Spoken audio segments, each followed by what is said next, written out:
అబ్బాయి స్వాజిత్. ఈ సంవత్సరం మా కుటుంబానికి దేవుడు ఇచ్చిన వాగ్దానము, ఇశ్రాయేలు దేవుడైన యెహోవాతో నీవు చేసినకు నేను మనవిని ఆయన అంగీకరించి దీవించి ఉన్నాడు అని. మా అబ్బాయి 4 years నుంచే బ్యాంక్ కోచింగ్ తీసుకుంటున్నాడు, కానీ జాబ్ రాగలేకపోవడం వల్ల తను చాలా డిప్రెషన్కి గురయ్యాడు. అప్పుడు 31st నైట్ ప్రభు ఆత్మ ద్వారా ఇచ్చిన వాక్ సందేశం బ్రదర్ చెప్పినప్పుడు, నేను చెప్పిన మంచి మాట నెరవేర్చే దినములు వచ్చుచున్నవి, దావీదు మొద్దుకు నీతి చిగురు పుట్టించేదను, యెహోవాని నీతి అని నీకు కొత్త పేరు పెట్టదని బ్రదర్ వాక్య సందేశం ఇచ్చినప్పుడు, మీరు నమ్మితే మీ కుటుంబంలో రేపటి దినమనే మీరు గొప్ప అద్భుతాలు చూస్తారని చెప్పినప్పుడు మేము ప్రార్థనలో ఏకీభవించి ప్రార్థన చేశాము. 1వ తేదీ ఈవినింగే తన రిజల్ట్స్ వచ్చాయి. తను బ్యాంకు పీఓగా సెలెక్ట్ అయ్యాడు. మా మేలుకై మా కుటుంబాన్ని దేవుడు జ్ఞాపకం చేసుకున్నందుకు సమస్త ఘనత మహిమ ప్రభావాలు యుగ యుగములు జీవం గల నా యేసయ్యకే చెల్లును గాక.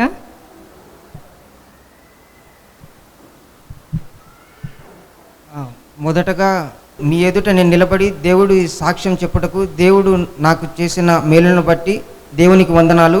ఈ అవకాశం ఇచ్చిన అన్నగారికి నా కృతజ్ఞతలు. కూడి వచ్చిన మీ అందరికీ దేవుని నామములో శుభములు. నా పేరు స్వాజిత్ అండి. గత 4 సంవత్సరాల నుండి నేను గవర్నమెంట్ జాబ్స్ కోసం ప్రిపేర్ అవుతున్నాను.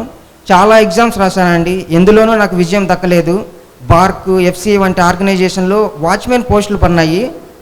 దాని క్వాలిఫికేషన్ 8th క్లాస్. నేనేమో ఇంజనీరింగ్ చదివాను. వాటికి కూడా అప్లై చేశాను, కానీ అందులో కూడా విజయం నాకు దక్కలేదు. నేను అనుకున్నాను, తండ్రి నేను వాచ్మెన్గా కూడా నేను అర్హుని కాదా అని దేవుడి దగ్గర ఏడ్చి ప్రార్థన చేశాను. కానీ మన ఆలోచనలు దేవుని ఆలోచనలు వంటివి కాదు. దేవుడు అడుగు వాటికంటే ఊహించిన వాటికంటే ఎక్కువ ఇవ్వగలడు.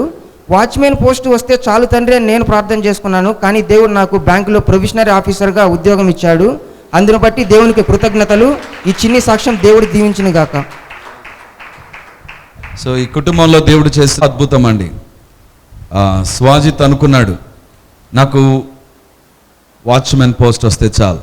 అది కూడా రాలేదండి, అది కూడా రాలేదు. కానీ 31వ తారీఖు రాత్రి దేవుని యొక్క ఆత్మ ద్వారా నడిపించబడుతూ చెప్పాను, రేపు కూడా మీరు గుడ్ న్యూస్ వింటారు. ఈరోజే కాదు, టుమారో 31వ తారీఖు రాత్రి చెప్పాను. అంటే ఆ రోజు 1వ తారీఖులోనికి వచ్చేసాం. అప్పుడు నేను చెప్పాను, రేపు కాదు ఈరోజే మీరు వింటారు. సో ఫస్ట్ ఈవినింగ్ కల్లా they heard a good news that he was selected as a probationary officer. So దేవునికి అసాధ్యమైనది ఏది లేదండి. దేవుడు మాట ఇచ్చి మాటను నిలబెట్టుకునేటువంటి దేవుడు, ఆయనకు అసాధ్యమైనది ఏది లేదు. సో ఈ దినాన ఎంతమంది అయితే వాక్యం వింటున్నారో, దేవుని ఆత్మ మాట్లాడుతున్నాడు. ఎంతమంది నిరుద్యోగులుగా ఉన్నారో, నా దేవుడు ఈ సంవత్సరం ఖచ్చితంగా అలాంటి వారిని దీవించబోతున్నాడు. గట్టిగా చెప్దాం ఆమేన్. దేవునికే మహిమ కలుగును. నిరుద్యోగస్తులందరినీ దేవుడు దర్శించబోతుంటున్నాడు. You are going to have your job, no doubt about that. ఎందుకంటే నా దేవునికి అసాధ్యమైనది ఏది కూడా లేదు.